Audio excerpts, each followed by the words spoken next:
Nako. Kanino to mga damit? Bakit dito lang nilagay? Diba sa anak ko to? Bakit niya dito niya nilagay yung mga gamit niya? Ang mahal ang bili ko nito. Ano ba yan? Mami. O ano na naman yun, Marian? Punta mo na ako kila Queenie. Bakit anong gagawin mo doon? Wala lang po. Ang bored kasi sa bahay. O siya. Umuwi ka kagad ah. Itong batang to. Anong ginagawa mo dyan, Linlimay? Nagduduyan ako. Kasya ba ako dyan? Hindi, no? Ano ba yan? Punta na tayo kay Queenie. Anong gagawin natin doon? Ano pa ba? Di maglalaro. Tatara.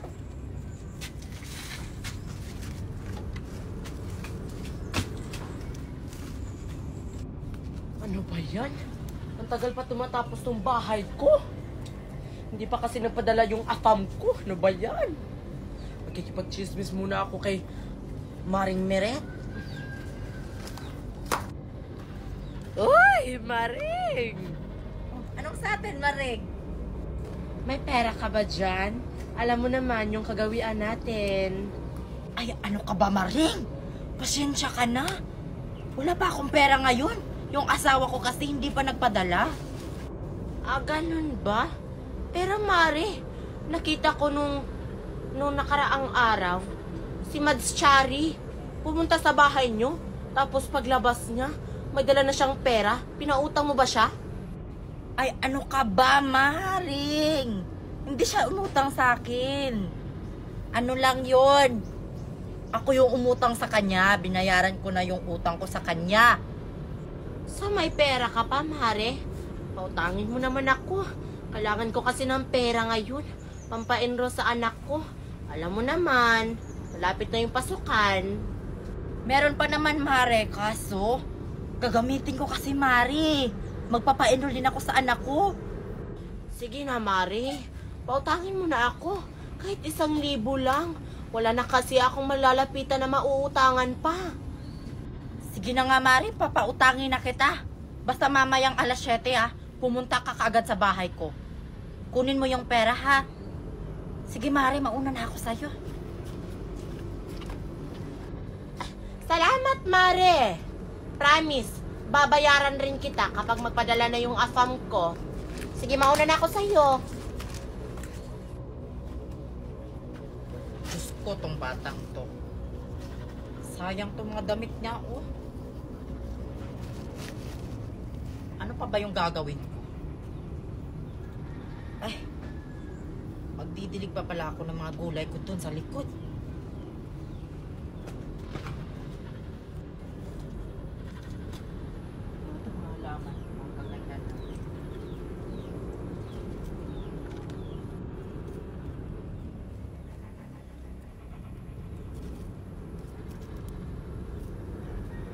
Ano yun?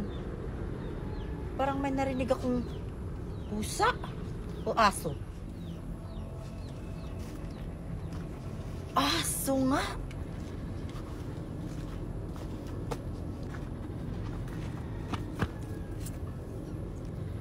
Ang cute naman ng asong to. Bakit may dugo siya?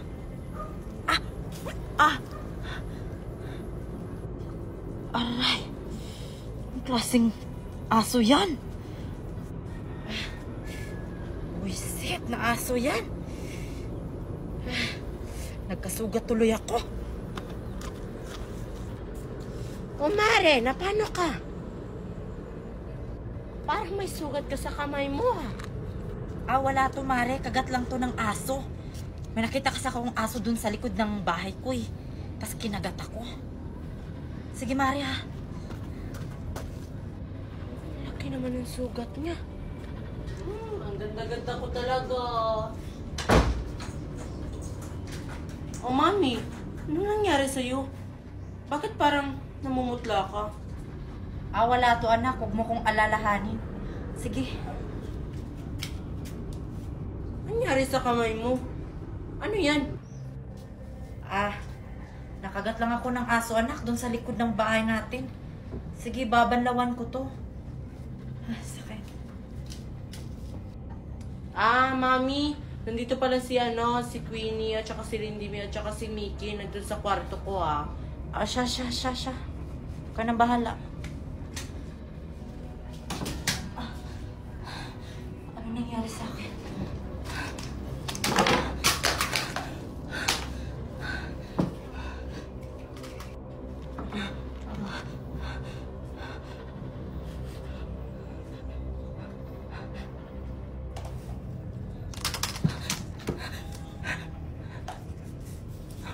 Nangyari sa akin?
Sana pupunta sa bahay niyo, Queenie. Kaso, ikaw yung unang kusang pumunta dito. Na-board kasi ako sa bahay namin, Marian eh. Palagi na lang ako nanonood ng TV. Mas mabuti pang dito na lang ako sa inyo magtatambay. Kayong dalawa, bakit kayo nandito? Pupunta sana kami sa bahay nila, Queenie. Kaso nakita namin si Queenie. Pumunta sa bahay ninyo, Marian. Kaya pumunta po kami. Ganun ba? So, anong gagawin natin ngayon? Manood na lang tayo ng palabas sa laptop mo, Marian, para hindi tayo maboard dito sa kwarto mo. Wala sa akin yung laptop ko eh. Naiwan ko sa school. So, paano yan? Ang board naman kapag magtatambay lang tayo dito sa kwarto mo, Marian, tapos wala tayong ginagawa. Di matutulog na lang tayo dito. Ano pa ba?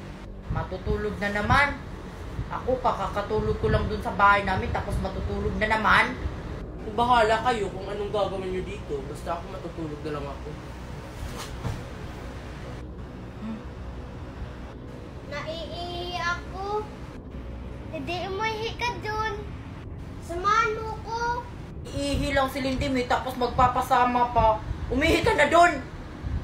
Okay, fine. Tulog na nga ako.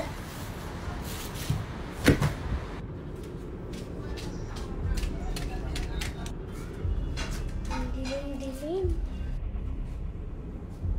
Ano ba to? Dugo to?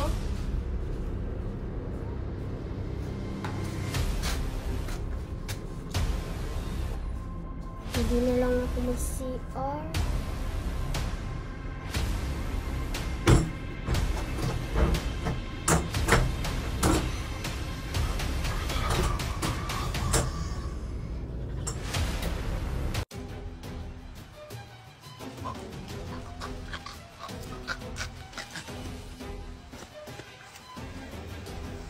Joshua, muntik na akong makagat kanina. Buti na lang hindi ako nakagat. Sure ka, hindi ka nakagat, Queenie? Baka nakagat ka.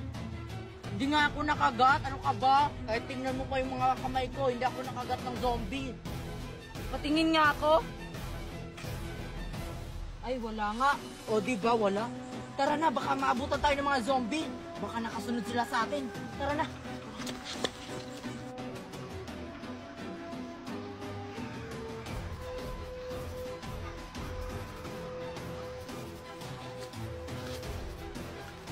Saglit lang, Joshua. May zombie, may dalawang zombie doon, oh. Hindi tayo makakadaan.